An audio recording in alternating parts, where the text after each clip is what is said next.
然后再来就是跟春风有一场戏是，我要用榔头把他头敲破。对。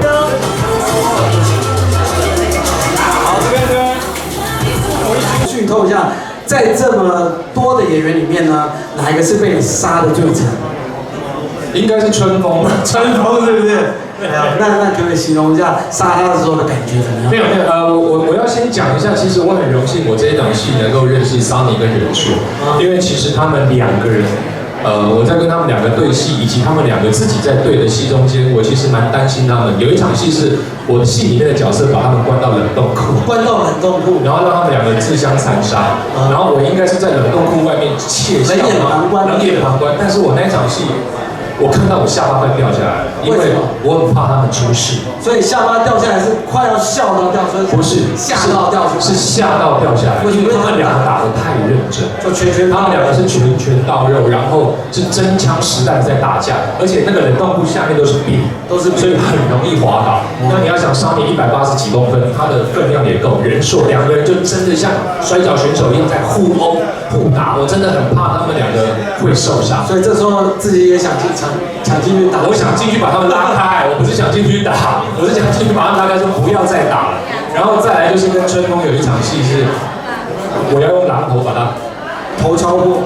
对，这一场戏是我个人觉得我演得非常不好的一场戏。哦，真的，因为我下不了手，狠不下去，所以我就说你是好男人，不是？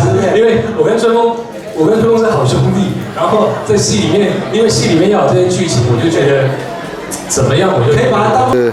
比如说从船上跳到海里面打斗的戏，从哪里跳下来，什么溺水，然后憋气，我在海里面，在造浪池里面，浪超大的，我都憋气，所以我都自己。他水性很好。对，我都说我都自己来。结果那个差点被浪冲走。对，那个浪超级大的，我还记得我在玩一个 GoPro， 然后导演还在那个窝机上说：“哎，你可以吗？你可以吗？”我在笑，我说我可以。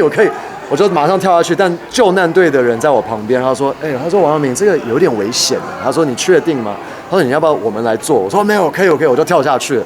跳下去我就后悔了，真的后悔。”我们在台中那个李安导演用过的那个造浪池，因为那浪真的是比正常的浪大很多。对。